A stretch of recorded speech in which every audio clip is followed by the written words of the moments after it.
안녕하세요. 잡시광입니다. 러시아는 우크라이나 동부의 격전지 아우디우카를 장악했다는 사실을 대대적으로 홍보 중입니다. 그동안 막대한 기갑부대와 전력을 쏟아붓고도 성과를 거두지 못했던 아우디우카를 장악했다는 사실은 그 누구보다 푸틴에게 반가운 소식이었습니다. 하지만 그렇게 오랫동안 많은 물량을 쏟아붓고도 고작 아우디우카 하나 장악한 것이냐는 비난도 나오는 실정입니다. 더구나 우크라이나 특수부대의 해상드론 공격 등으로 러시아의 자랑 흑해함대가 심각한 타격을 입으면서 이 해역을 통해 우크라이나의 곡물 수출이 진행되고 있고 그 양도 전쟁 이전 수준을 회복한 것으로 알려져 러시아를 당혹스럽게 만들고 있습니다. 게다가 2년 넘게 지속되는 전쟁으로 인해 러시아는 지금 전시 경제체제를 이어가고 있는데요. 고유가가 러시아 경제를 받치고 있지만 사실 속내를 들여다보면 러시아의 전시경제는 지금 고물가 위협에 시달리는 모습이 역력합니다. 러시아 정부의 과격한 재정지출 확대 속에 공급이 수요를 따라잡지 못해 발생하는 위험한 호황이 지속되고 있는 것인데요. 러시아 중앙은행은 15일 기준금리를 연 15%에서 16%로 인상했습니다. 이것은 지난 7월부터 5개월 연속 인상 행진이며 이 기간 상승폭은 무려 8.5%포인트에 달합니다. 러시아 중앙은행은 우크라이나전을 언급하지 않은 채 기준금리 인상의 원인으로 물가를 지목했습니다. 러시아에서 올해 말까지 연간 소비자 물가 상승률은 약 7.0에서 7.5%에 근접하고 있습니다.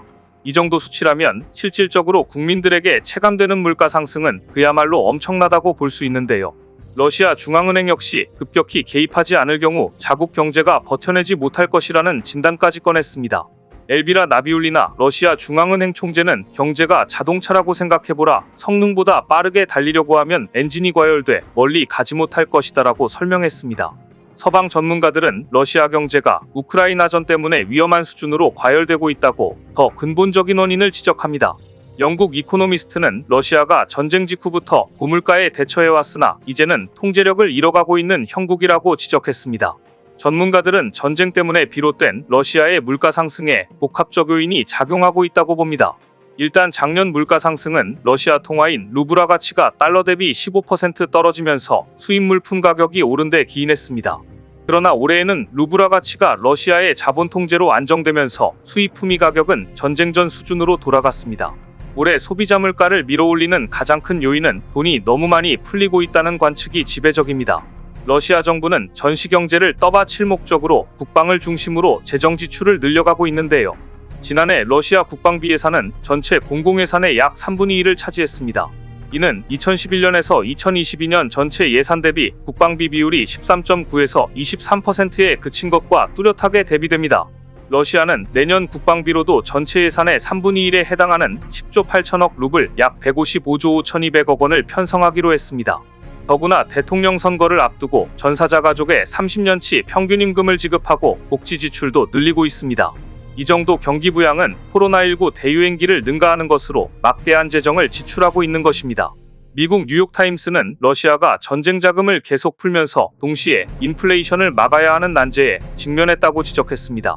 문제는 러시아가 돈이 너무 많이 풀었다는 점입니다. 현재 고물가는 과열된 수요를 공급이 따라가지 못하는 데에서 발생했을 가능성이 크기 때문입니다. 지난달 기준 러시아에서 계란 가격은 전년 대비 40% 이상 상승했고 닭고기 가격도 29.3% 올랐습니다. 일부 전문가는 전쟁 때문에 공급 역량 자체가 감소해버린 상황을 주목합니다. 러시아 내 고학력 근로자 다수가 해외로 도피하고 외국인 투자가 급격히 위축된 점도 물가 상승을 부추긴다는 것입니다. 즉 전쟁을 위해 돈은 풀었지만 전쟁과 해외 도피로 인한 인력 유출로 생산할 사람이 없어서 물가가 오른다는 것입니다. 파이낸셜 타임즈에 따르면 러시아는 개전 초기 우크라이나 전쟁에 따른 경제적 손실을 메우기 위해 강력한 부유세를 부과해 40억 달러를 조달하기도 했습니다. 부자는 부자대로, 서민은 서민대로 전쟁은 길어지고 고통의 끝은 보이지 않고 있는데요. 이런 상황에서 대통령 선거를 앞둔 푸틴은 무리수를 두고 말았습니다.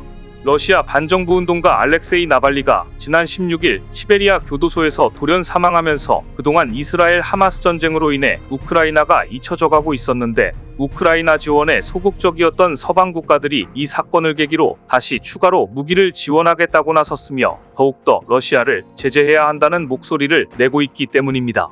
미국 정치 전문 매체 폴리티코에 따르면 독일 연방하원 국방위원회 위원장은 우크라이나에 더 많이 무기를 지원하라고 올라프 숄츠 총리를 압박했습니다.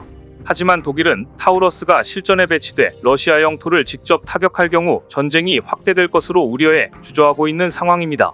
또한 러시아군이 타우러스 부품을 수거해 역설계할 가능성도 독일이 걱정하는 부분입니다. 벤 호지스 전 유럽 주둔 미군 사령관은 러시아 공격의 압박이 커지고 있는 시점에 독일의 타우러스가 전달되면 우크라이나 무기고가 한층 강화될 것이라고 내다봤습니다. 익명을 요구한 한 우크라이나 당국자는 폴리티코에 이제 타우러스를 확보하는 것은 자국의 매우 중요한 요구라면서 러시아를 무너뜨리는 유일한 방법은 러시아가 점령한 영토 내로 깊숙이 타격하는 것이라고 말했습니다. 나발리가 의문사하면서 신속한 군사지원 필요성에 대한 목소리는 유럽연합에서도 나왔습니다. 호세프 보렐 EU 외교안보 고위대표는 우리는 아마도 너무 자주 주저했을지도 모른다. 2년 전 우리는 헬멧을 줄 준비가 돼 있었고 지금 우리는 F-16을 보내고 있다. 우리가 이들 결정을 더 빨리 내렸다면 아마도 전쟁은 달랐을 것이라고 말했습니다. 서방에서는 나발리 죽음과 관련해 사인을 규명하고 대응에 나서야 한다는 목소리도 이어지고 있는데요. 데이비드 캐머런 영국 외무장관은 러시아 당국자들에 대한 신규 제재가 있을 수 있다고 시사했습니다. 영국은 나발리의 죽음에 대해 조치를 취할 것이라면 다른 국가에도 비슷한 조치를 촉구했습니다.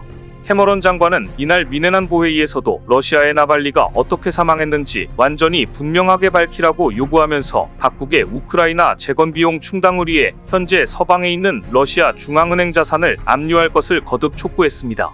서방에서는 나발리의 사망을 의문사로 규정하며 푸틴 러시아 대통령의 책임이라고 비판하고 있습니다. 궁지에 몰린 푸틴은 결국 선을 넘는 조치를 단행했습니다. 러시아가 최근 우크라이나 공습에 극초음속 미사일 치르콘을 처음으로 사용했다는 분석이 나온 겁니다. 키이우 포렌식과학연구소의 올렉산드르 루빈 소장은 지난 7일 러시아군이 우크라이나 공격에 사용한 미사일이 3M22 치르콘 미사일로 추정된다고 밝혔습니다. 루빈 소장은 당시 수집된 포격 잔해물을 분석한 영상을 올리며 3M22 치르콘 미사일이 사용됐다는 사실은 부품과 파편의 모습, 해당 무기 유형의 특징으로 입증될 수 있다고 설명했습니다. 일부 부품은 러시아군이 사용하는 다양한 유형의 로켓에 호환될 수 있지만 이번에 발견된 제트 엔진과 조향장치 잔해의 경우 치르콘 미사일에만 사용되는 부품으로 추정할 수 있는 특징이 관찰됐다는 것이었습니다. 특히 여러 부품에서 치르콘 미사일을 가리키는 3M22 표기가 보인다고 밝혔습니다. 러시아는 치르콘 미사일의 사거리가 1000km에 이르며 음속의 9배인 마하9까지 속도를 낼 수 있다고 주장합니다. 치르콘은 어마어마한 시속으로 거의 9900km를 날아오지만 레이더에도 포착되지 않아 미국 패트리어트 미사일로도 막기 힘든 가공할 무기로 알려져 있는데요. 러시아가 만일 우크라이나에 치르콘 미사일을 사용한 것이 사실로 확인될 경우 우크라이나전은 또 다른 양상이 될 수도 있습니다. 일단 우크라이나 입장에서는 상대적으로 취약하다는 평가를 받는 방공망 전력을 보강할 필요성이 더욱 높아질 것으로 보입니다. 일각에서는 지르콘 극초음속 미사일은 생산 비용이 너무 높아 러시아도 충분한 양을 생산하지 못했을 가능성이 크다며 이 미사일 사용은 우선순위에 있어 러시아 지상군 재건에 밀릴 가능성이 크다고 분석하기도 하는데요. 워낙 기갑부대와 지상군을 아우디우카에 쏟아부어 안 그래도 지상군 재건이 시급할 러시아가 한 발만 쏴도 비용이 어마어마한 치르콘을 우크라이나전에 사용하기에는 너무 위험 부담이 클 것이란 겁니다. 또한 러시아의 극초음속 미사일이 과대 포장되었고 실전에서 사용하기 어렵다는 분석도 있습니다. 러시아가 아직까지 치르콘 미사일 발사 이후 어떤 성과를 거뒀는지 발표하지 않고 있기 때문입니다.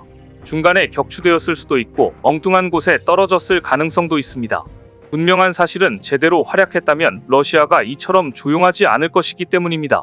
과연 러시아의 극초음속 미사일은 엄청난 위력을 가지고 있는 것인지 아니면 과대포장되어 실전에서 쓸 수 없는 수준인 것인지 정확한 사실은 러시아만 알고 있을 것입니다.